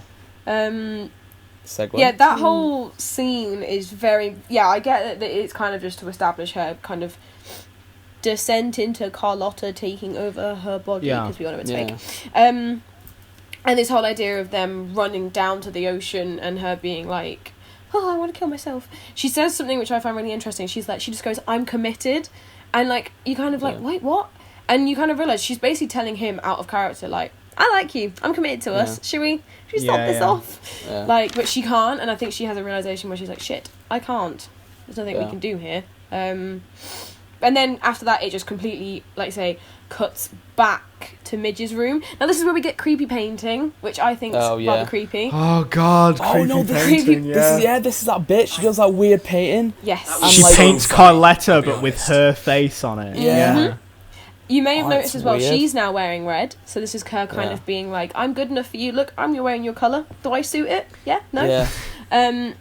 And I find it really kind of funny that she's, like you say, she's kind of like, she's there like, got into my love painting, you know? Yeah. She went as far as to really paint this thing to look like Yeah. the same. It's quite impressive, painting. yeah. It's pretty. She might as well become like a forge painter. You know, like when they just completely copy and sell it. Like, she's pretty good. I mean, do you know what? This seems really creepy. Like, I've painted you a picture of me and now I'm going to give it to you. But is this not just like 50s equivalent of Snapchat? Yeah. Like, she Maybe. expects a painting of him back. Oh god, the mod dating. It's just like a painting of his dick, though. And then they don't speak to each other again for a couple of days. Then it's a painting of him, like, with just his underchin being like, I showed you my dick. Why aren't you talking to me? paint me back. Yeah. Oh man. That's quite funny. I hate though as soon as because he kind of looks at it and he's like, oh no. Yeah. Yeah. Oh no. And he doesn't want to like say anything bad to her. So he's just kind of like, no, Midge. Just grabs his hat. No. And just Walks out.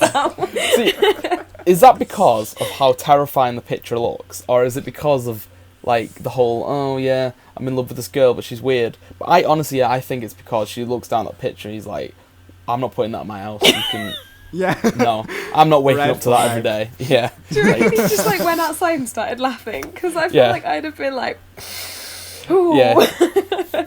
So she kills herself, obviously. Can So like, I there's this Karen. can I just the bit that I absolutely love about this film, and we loved it in college. We used to freeze the thing. It's when she jumps out the tower and screams, and you get the shot out of the window, and it's just a dummy, just like doing that. She's so Just still. diving on the way You down. know what? I'm actually just gonna find it because I love it. It's like she's so still, and it's such a bad shot, but I absolutely love it. So you can find it. There we To be go. fair, I love it when they have those scenes where they, like I say, they've clearly just chucked a dummy out and it just looks Literally. Yeah. ridiculous. I mean, I can't find it, but yeah, honestly, I actually love that. Just that one shot. That's the only bit about this whole bit that I love. It's just the bit where she's like falling out. All of Vertigo, the best bit is just the dummy going past a window, just Literally, looking at yeah, the person. because it's terrible, but No, it's I love bad. it. It's I very couldn't. bad. You wouldn't change it, but yeah, there you go. You can carry on now. It's fine. So like we have Judy and him doing old movie star kisses where they just rub their cheeks upon each other, and apparently that's love. So bad. Wow, we are way skipping ahead here. Amazing. Just cut everything out. Mate, we Cut the like listen. bit where he's just like a year in isolation. Tripping balls in his sleep. Just. Oh no! I want about when they're in the stable and she's like having these moments where she's Oh, like, right. oh no, Oh. yeah, there was a grey horse, and he's like, no, it's fine, you're here with me. Let me just rub myself on you, because apparently that's how people made love in the 50s. I don't really quite know. Yeah. It's so Have you weird. ever actually tried to do he's that to really someone? 'Cause it bad at feels very picking up weird. signals as well. Like, No, she yeah, he's very not. much doesn't want to be involved in that kiss. Yeah. And he just keeps going and keeps going. It's like, no, you will love my cheek. And then there's this whole kind of moment where she knows that this is probably going to be her last moment with him before she pretends to yeet it off a building. And so like she's trying to enjoy it, but she's kind of like, I want to go, but like but does he not ever at one point turn around and go, she's married? Yeah, she's married. Not at all. Somebody knows. Doesn't ever cross his mind. No, because I don't think that does at all. Like he knows the husband as well. Yeah, exactly. If it wasn't for the husband, he wouldn't know her as well. Yeah, like he didn't know she existed, and the husband was like, "Yeah, I think my wife's a bit sick. I think she's a bit, And he's like, "Oh yeah, I'm gonna fall in love with her instead." Well, go on. Like how appealing. Sounds like a challenge. Actually, yeah. She's like, I don't know. Well, yeah, because there's that scene where he's Don't like in whatever. the gentleman's club, and he's like giving this Gavin like, oh yeah, she's Carlotta, yeah, that's like her great aunt. Yeah. Did he? So did it at not one like point in his mind go, oh yeah, we were like fully necking off. No, I Yeah. won't tell him that. Yeah, literally, yeah. Bit, So I won't even tell him. Don't worry about it. I mean So that weird. that scene as well always felt like a little bit tacked on to me as well, like because it's all exposition and it goes on for about like two or 3 minutes and it's just hold on the master shot forever. Yeah. Shot, reverse shot, scene end. And I know Hitchcock knows film better than that. Yeah. It does seem like a pickup shot. But the one thing I Yeah. find really interesting about that shot is Hitchcock was a big storyboard guy, so basically most of the film he did through his own storyboards, and then literally that's what they go off. It's apparently quite like scene for scene. Apparently that whole like set. So he drew a storyboard and it was just like, yeah, make that, and that's kind of how it was done. And apparently it's quite good. It's quite a good like comparison, which is quite cool. Imagine being that like crazy that you'd be like, I've drawn every storyboard. Fucking make it. Do it that way or you're fired. Just this little Englishman. If you don't do it my way. Just imagine him must have stood there like that with his like hand on his stomach, like do it that way. I just like the woman's like, oh, but do you want like, no, do it that way. They'll be Like, studying me in 50 It's not supposed to be Dracula. I know, but What he's is like, you that? gotta imagine like he's like, doesn't it? like- Yeah, he's fat. he's like It's like the way he says pure cinema. You said pure cinema before. Did you remember the way he says it though? He's like, he proper sits there. It's like pure cinema. It's almost He says it snake-like. he always closes his eyes. I was like, it's like what? Are you like? It's weird. Weirdo. It's very weird. But yeah. Carry on. I was saying like that bit as well, where like she kills herself. Dolphin dives off the tower and becomes a dummy. Does he not go to the top of the tower? Like I know she's just jumped off. He goes straight back down because there's the hearing next. Well, that's what I mean. Yeah. The judge says what's also weird is Mr. Ferguson's actions as he just left and had a sleep. Yeah, you see him kind of like sneaking it's- out the side of the door, like. It's. I know she's jumped off, but at what point? Because later in the film it reveals, doesn't it, that when she climbs up the top, like Ferguson like grabs her and then he just conveniently has his dead wife just there chilling and throws her off. What I find really distraughting, nasty, is that when, like you say, she's explaining it and how it happened, she's like, Scotty's like, did you already have her dead? And she's like, yeah, snapped her neck. This woman should be like... Yeah. Like, that's the other thing as well, right? So, he's obviously in love with this woman, isn't he? She's just jumped off a tower. She's dead.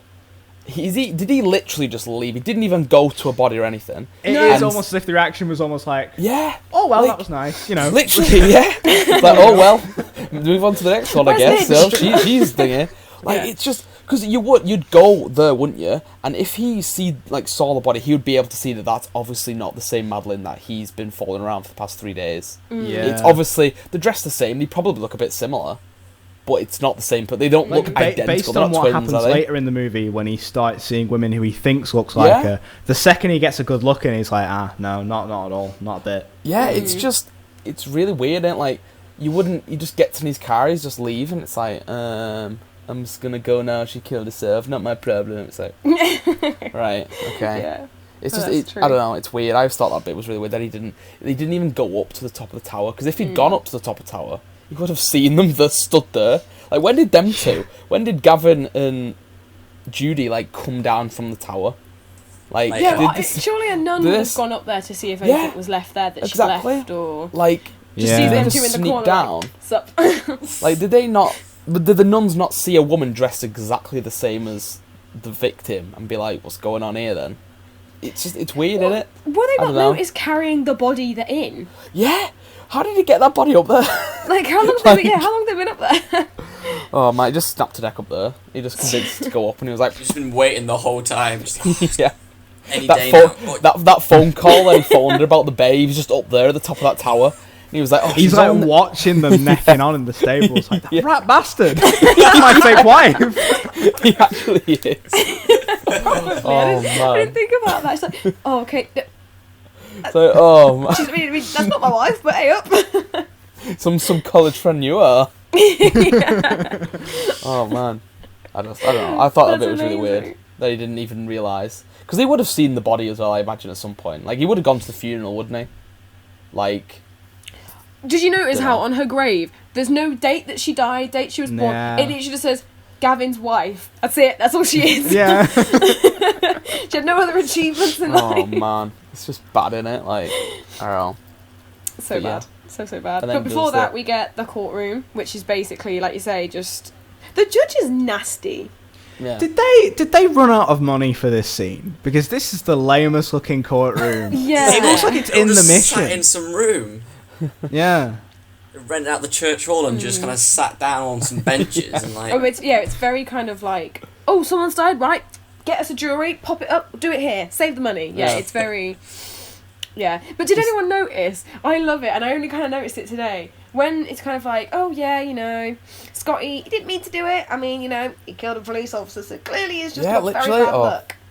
He kind of like, he's like, right, okay, yeah, all dismissed.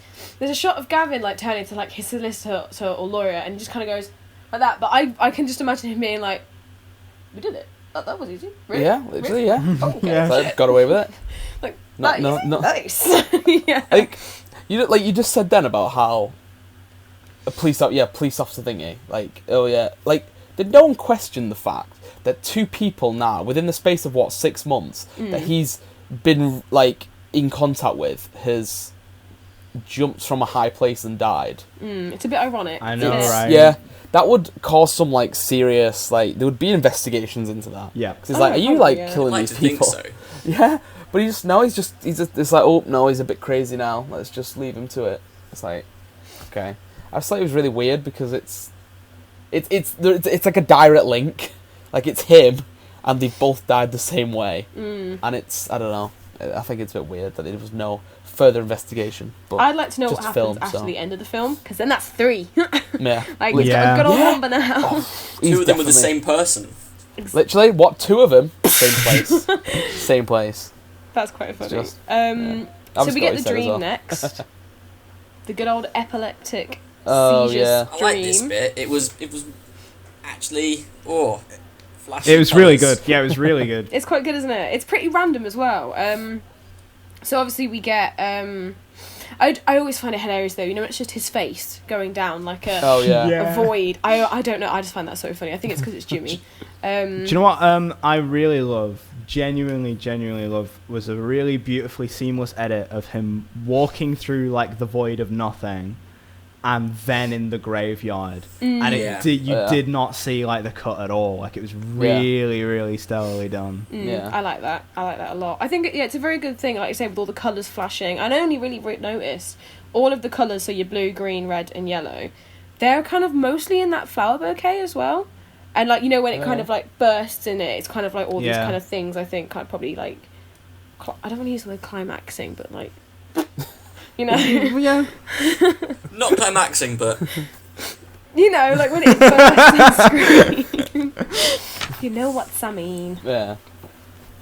So yeah, I think I did also think, and this is just me, whenever I like, because obviously it turns into a cartoon, and I'm all for like, you know, fantastical effects and stuff, and suspending disbelief in cinema. I'd rather see that. But when something is a cartoon in live action, I think of Space Jam. I think and of Roger Looney Rabbit, Tunes back in action. Who Framed Roger Rabbit? Yeah, that's a good film, like, you know. Roger Good Rabbit's film. a great Perception film. has changed. See, I did you know as well, Roger Rabbit, like, the book is actually like proper. It's a not. book? Yeah, it's based on a book. Yeah, Whoa. but it's not like. I'm pretty sure. I mean, I don't know 100%, but I'm sure that I read that the book's not like a kid's book. Have you seen Jessica Rabbit? Oh yeah, She's fair thick. enough. Yeah. Well, no, that's what I mean. It's like Mask as well. I should know. Like no, like the apparently the comic that inspired Mask is like really violent, but obviously the Jim Carrey movie is. Yeah, exactly. Yeah, it's like really thingy. Like you proper like, it's like really violent in it. Like I've actually like read. Look at one this of the girl. She's giving it her all. Like, damn. I love that you just had that on hand. Have it on hand, you Yeah. know. I have Yeah. two. Just had it. I didn't bring Jessica them. Rabbit. Yeah, I do. it's like a bunch of stuff just set Stab. up on the table. Like, oh, could use that. Hey. I know. I think I love her as a character. She's mad. She's just overly sexy to the point that it's funny. Yeah. So yeah, like I say, I'll try and wrap this up a bit for us. So next up we have the hospital scene where he's, like you say, he's a mute. He's not even talking. Like, he's pretty chill. And they're both wearing blue. This guilt again. She's obviously guilty for obviously painting this disgusting painting. Who wouldn't be? And then he's guilty because like someone just yeeted off a building and it's kind of he didn't save her, which is understandable. I love how she's like. Also, she goes like, "Oh, Mozart won't help." I think that's her kind of saying, "I'm not going to be able to fix this. Like nothing I do is going to help." And so like you kind of again feel more sorry for her. But like we said, this is the last time we see her now. Yeah, literally. She kind of She's just walks gone. down this hallway after being like having this realization, like, and she says to the doctor, she's like, "He's in love with another man." Another man. Different movie. That's the remake. 50s. She's like, no, he's in love with this woman, and she's dead.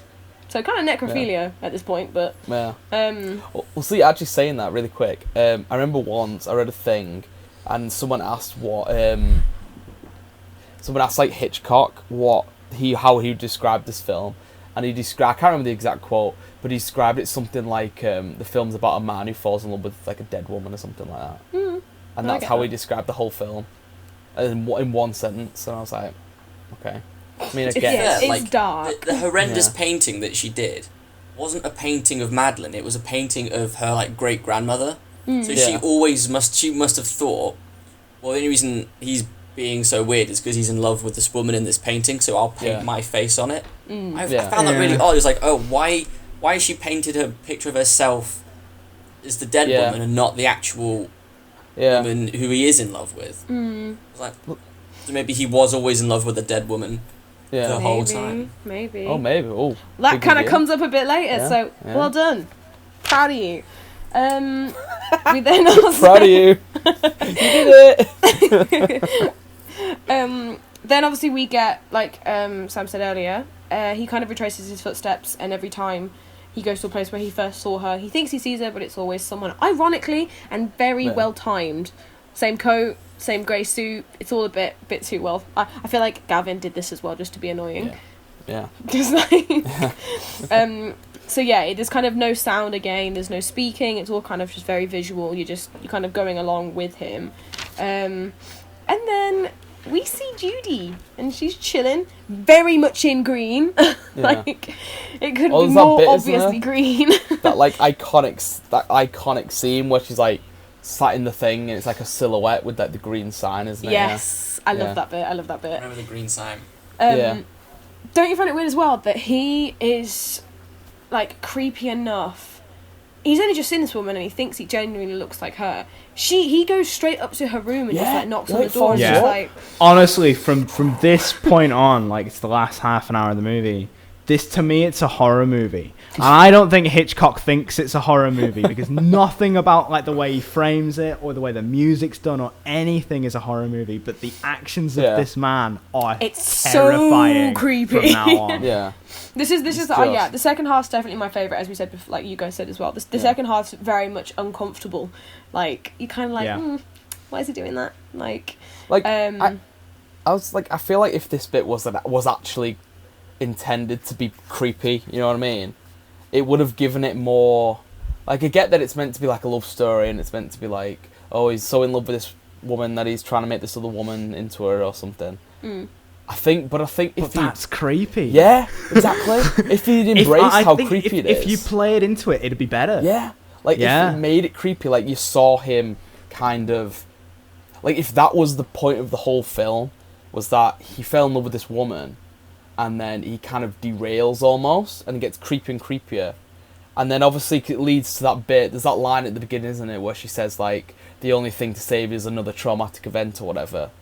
And then obviously the end is the traumatic event. He looks down and he's not got vertigo or whatever. That's the whole big thing. I feel like if it would have led to it more, you know what I mean? Like, the first thing, his falling off the roof, was kind of like the start of it. And then he got his vertigo. Which, by the way, doesn't really play much of a role in this film. He just has it for no reason. No. He just, the only time it affects him is that one bit where he can't follow her up to the tower. That's the only time.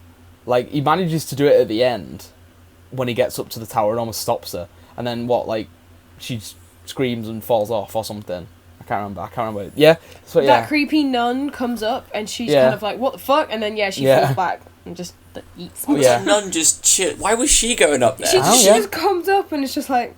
Just being up there. She's really casual about it as well. Yeah. She's just like, does anyone want any biscuits? She's just like, opens the door, rings the bell, and there's no kind of like, shit, I just killed a woman. It's just, ring that bell.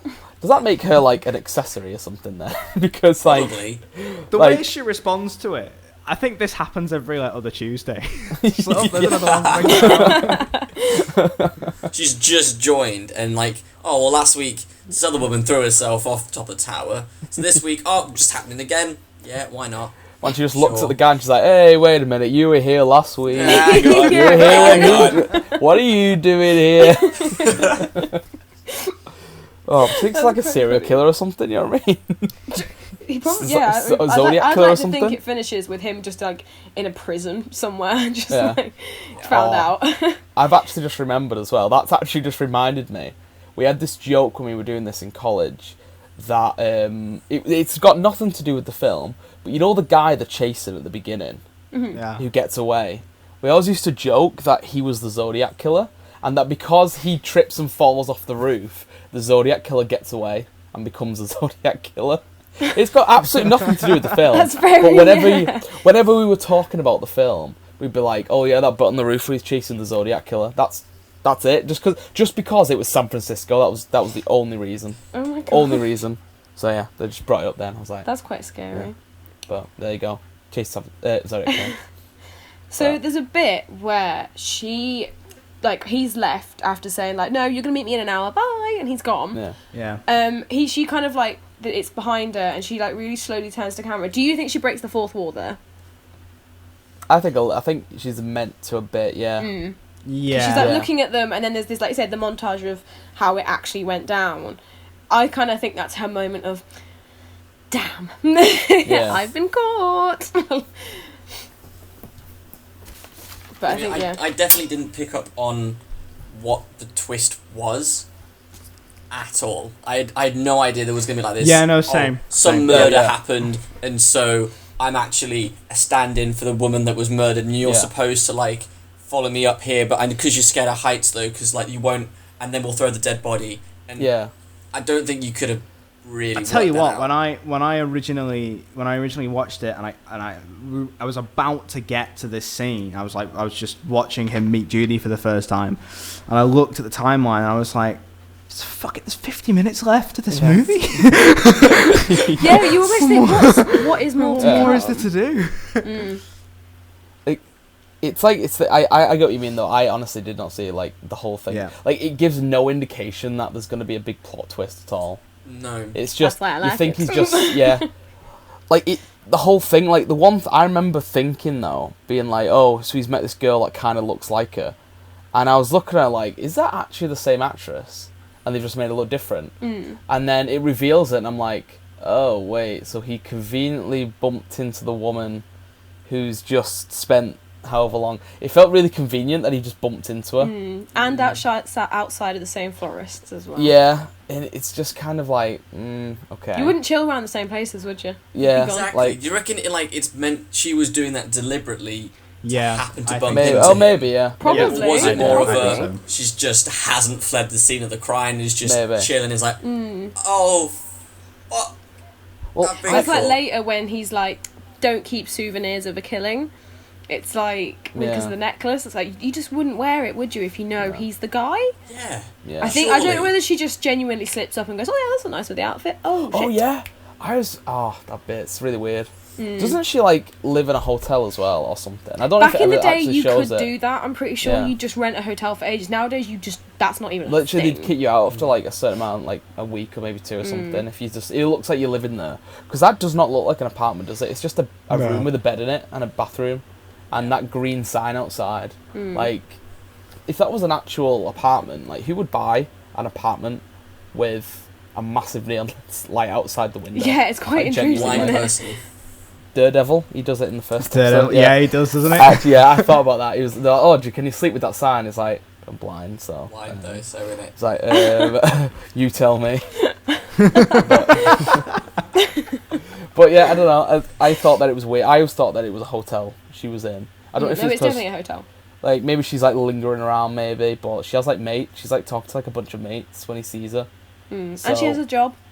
Oh yeah, exactly. She does. Yeah, she's pretty permanent. She's just living in a hotel. But you'd think She's she'd be able like to. happen to like go along with this murder mystery in her spare time then, because she's got all these yeah. mates who probably aren't in on it. She's got a job, but then when she's not at her job, she has to pretend to be a wife who's haunted by some other woman. Yeah, Struggling actress, I guess. Yeah. But then, I mean, it did happen pretty quickly. You know, if you take a week off work, Jacob, I'm sure you could pull all this off as well. Like, they did fall in love really fast. What do you think? What do you think I'm doing this week? You know what I mean? Like, Outtakes. So the reason you're not here this week is you'll be like covering for some murder. literally, some like guy just hired me to be like his son or something. Trickler someone, yeah. You turn up and it's Jacob that's actually hired you. That would be a plot twist. Oh man. Amazing. So then obviously we get this whole kind of the rest of the film is basically him being a very, very controlling, scary guy, and no one questions it in any of these shops when he's like, do we have that? Yep, no, not like that. She's just kind of there like, way on board. Like at the salon when they're doing the hair, and she's like, yeah, no, we know exactly what you want, sir. Like, he's not the one having his hair done. Yeah. It's really weird, isn't it? Like, And they're her all hair kind of is like weird. her last bit of Judy. Like, dark hair is like her last little bit. Yeah. And he's just taking that away completely. It's like, well, it shouldn't matter to you. Doesn't matter to you. It's not He makes her over entirely. And she walks out like in the green, bathed in the green light. She looks like 7 of 9 walking out of a transport beam. With like the smoke and stuff. Yeah. Amazing.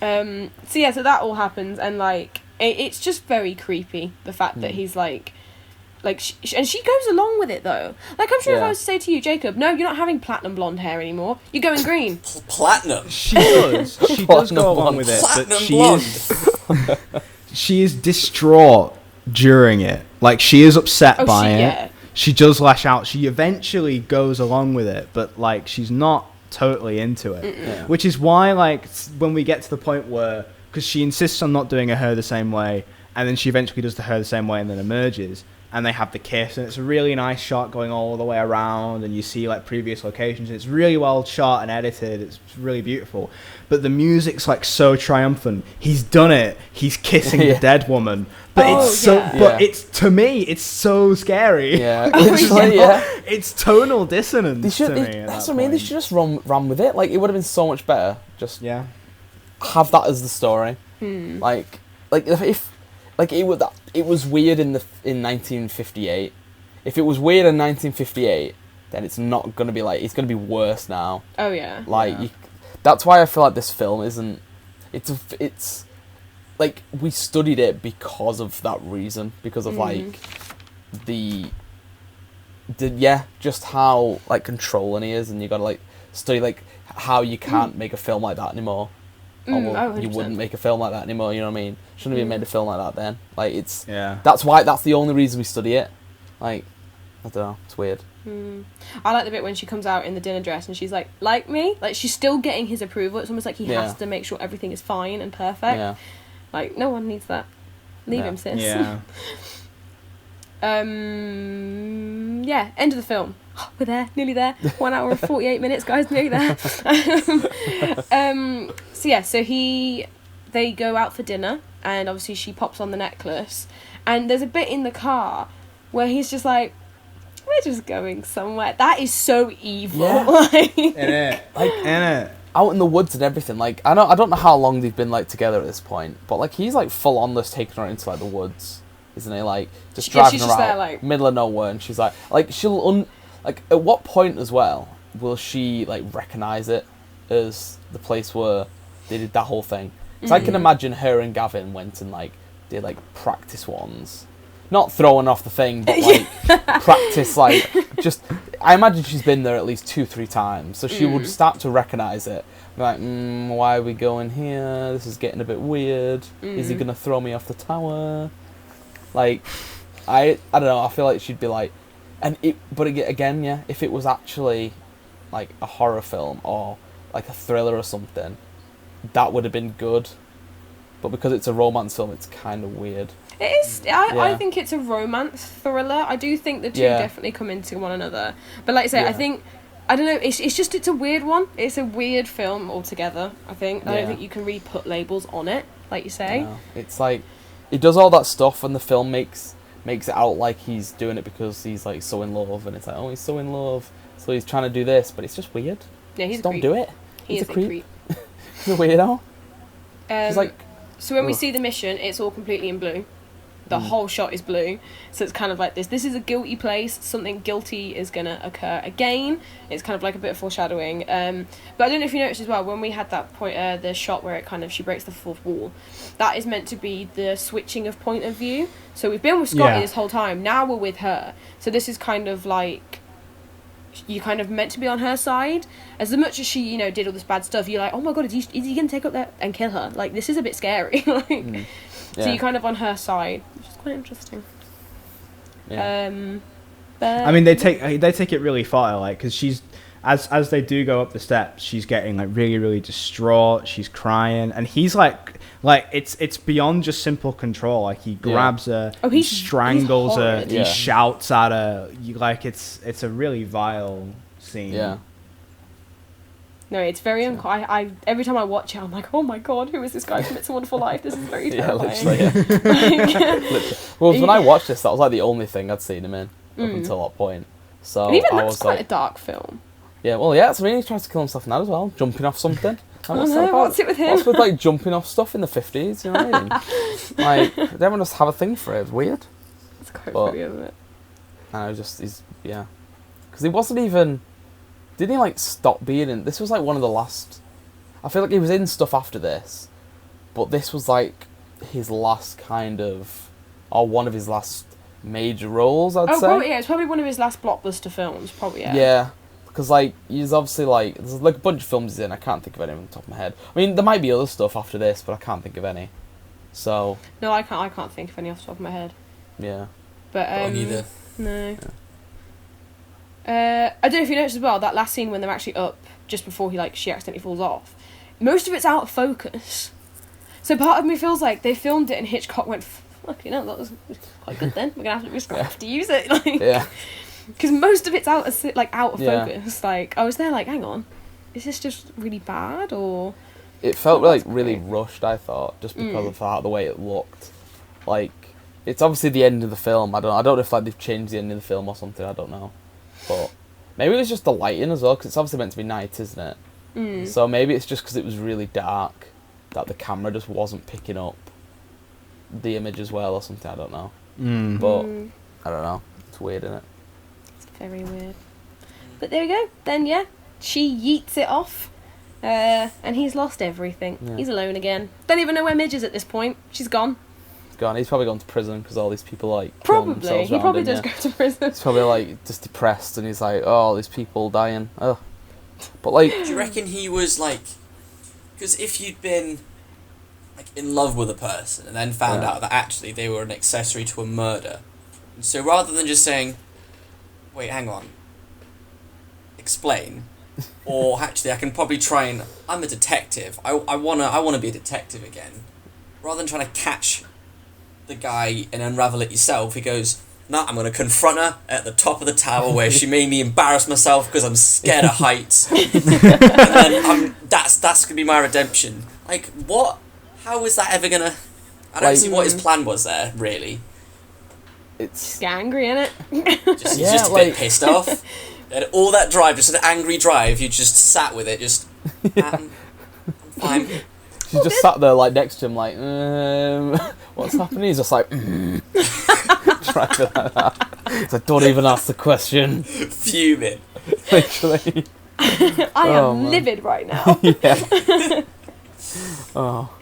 Amazing. So yeah, well done, guys. You sat through Vertigo. I'm proud of you all. What we'll do is we'll go through it, our general thoughts and opinions one by one, and we will give it a score out of 10, and then I will use maths to get a overall score out of 100, and then we'll rank the movie on our list. Yeah. So, starting with yourself, Amelia. Obviously, I already know you like it, but do you want to add anything to your final thoughts? So final thoughts on Vertigo. Obviously, no film is perfect, and with any old film, it's not going to be perfect, but I think there's a lot that modern day filmmakers can learn from old films, and an old film like this, especially just in the techniques of filmmaking, not necessarily storytelling, but I think just the simplicity of old films. People need to revisit them and realise that even black and white films, old films are still just as good as modern day films. It's about how, like, you watch it. It's just... So yeah, I like it. Out of 10, I'm gonna give it an 8, just because I do love it, but I understand that it's got its flaws. But yeah, it's an 8 from me. Yeah.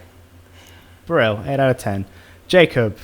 So, while I was watching it, I mean, it went on and on and on, and the more it went on, I was like, okay, it's dropping down another one, and another one, but then when the twist happened and when it all sort of came together at the end, it gained more points for me at the end, especially as when I remembered it was 1958. And some of the stuff that went on, like, even, like, the trippy effects, even, like, the seamless transitions where they were spinning around someone and suddenly they were in a different place. Like, they were seamless, and they weren't done with, like, anything fancy or any, like, CGI or anything like that. So that's, like, made it a bit better for me. So I ended up giving it, I think, I'm going to go 7 out of 10 overall. Yeah. 7. Joe, your thoughts? Right, so with this film, when you said last week that you said Vertigo, I was like, mate, you were pissed. No, I was like, no, I do not like Vertigo. So when I sat down to watch it again, and I was like, oh man, I put myself through this again. I think the reason I had it in my head that I didn't like it that much was because I'd watched it so much, because I'd done all that studying in college. It's not, as a film, it's not as bad as I remember it being. So, I don't hate it. I think the bits I like with it, obviously the stories, it's got, like, its issues with all this stuff with him, and, you know, it does a lot of one of my issues is there's the whole thing when you do script writing where it's like, show don't tell in films. Yeah. And there's a lot of telling in this film. That whole first section is like, oh yeah, do you remember we used to be engaged in college? Do you remember that? And she's like, oh yeah, this, and it's a lot of exposition just being said, and it's a bit thingy. But then there's like a lot of really nice shots in this film, like the one where she's in the door frame, or the one where she's sat with the silhouette and it's like the green outside the window. And then obviously he literally invented a shot, the Vertigo shot, it's called. Like, he invented it for the film, and it's now like a shot that's used in like loads of films and stuff. Yeah. Like, I don't know. I think if I was gonna give it a rating, it's, for me, probably a 5. A 5. Because I don't like the story that much. It feels really elaborate, but like rushed almost. But there's a lot of like stuff in it that like the practical, like it's a well-made film in parts, I think. So films aren't for everyone. Yeah, you know, exactly, we're gonna do films on this podcast that like someone might not like. So like films, but that's the joy of cinema. It's not for everyone. Like, I get why people like it, yeah. Like, I understand it, I just don't like... I think it might literally just be I've watched it too much. Probably. I think that might be all it is, yeah. Mm-hmm. I've seen the story way too much. I've got, like, a thing where, to be honest with you, I'm going to come down on it quite brutally as well. Because, like, when you start to break down the story, it does just sound, like, kind of bad. Like, dude is hired to stalk guy's wife because there's a ghost, and then there isn't a ghost, but then they fall in love in 3 days, but then she kills herself, and then he goes insane, and then he falls in love with another woman who looks like her, dresses her up, and then she dies, and that's the story. Yeah. And that's not, like, when you break it down into those core components, and I understand that breaking a lot of stories down, like, shows a lot of their flaws, but it's not really solid. But I don't want to say it's valued less, because I definitely understand why these movies are taught in schools. Yeah. Whether it's Vertigo or any of other, like, Hitchcock's products, whenever you see Hitchcock talk in an interview, this man loves film and loves cinema and invented a lot of the groundwork of cinema. And this, I mean, you said it earlier, Amelia, that it's all really, really basic stuff with colours, basic stuff with shots. Yeah. It's things that everyone does. Mm-hmm. But at the time they weren't being done, and he laid the groundwork there. For other people to have made great movies, he must have first made good movies. But it's so slow. It's so self-indulgent. You could cut it down so far. I remember I went and I decided to look at, like, general reviews of this, and generally speaking, it gets really, really favourable reviews. And on, like, Google, you get, like, a thing at the side that it's like 3 sort of review aggregates. IMDb, I think it has an 8.8. Yeah. Rotten Tomatoes has a 98%, and right in the middle is an independent review from, I think he's called Roger A. Bear. I'm gonna just check it. Roger A. Bear in 1996 wrote this review. He loves this movie. He gives it a 4 out of 4. But everything he talks about in the movie happens in the last half an hour. He's talking about the green lighting effects. He's talking about the twist. He's talking about making over the woman. More than that, he does bring up an interesting point that obviously Scotty is a bit of an insert for Hitchcock, and this can be counted as a self-analysis of the way Hitchcock did transform these real-life women into the characters that he's created. Yeah. There is a meta-narrative there that is valuable, but he's not framing it as a critical, self-reflective piece. It's, as the music is, a triumphant piece when he's done it, when he's made the woman. And I'm not super comfortable with that. And again, it's only the last half an hour. And, you know, if this was a short film, a short half an hour film, sure, I agree, perfect 4 out of 4. But there's a fucking hour and a half of other stuff before that. No, so I'm going to follow on from Roger A. Bear, and I'm going to give it a 4 as well, but mine is a 4 out of 10. Very, very brutal. But that gives us an overall score of 60 out of 100. And since this is the first official episode of this show, well done, Vertigo, for being the greatest movie of all time. Go Hitchcock. You get that accolade. However, you do not get it forever. No. At some point, something will eclipse it. Perhaps I imagine it will be our next movie. Jacob, what are we watching next week? So, I've been umming and ahhing about what we're going to be watching, and I hadn't fully decided even while we were doing this. But I think I've finally decided. So, not all movies are like Vertigo. You've got some that are a bit better and a bit more, like, even better critically acclaimed, and then you've got some other movies that are more just sort of let's make one like this. So I thought, well, we're going to need something like that at some point, so why not have it right at the start? And I've been recently reminded about this movie as a trailer has come out for a reboot / revitalization of this franchise. So the movie we're going to be watching for next week is Bad Boys. Oh, okay. I wasn't seeing that coming at all, you know. I was trying to think what it could be. I was like, oh, okay. I've not seen it, so I don't know anything about it, so I'm going into this. You're in for a treat. Is Bad Boys 2 Michael Bay, or are they both Michael Bay? I'm honestly not sure, but I know the second one definitely is. Yeah. I've But- not seen it in so long. Exciting. Yep. We're going to be doing Bad Boys. Which is the one? Exciting. Which is the one that has that bit that you always see like on Facebook and like it's the bit where like the kid comes to pick up the daughter, the daughter or something, and the like propagate is like, you're not 16, you're like you're 25 or something. You know the bit I mean, where it's like, Could be this movie, could be the oh second well, there one. you go.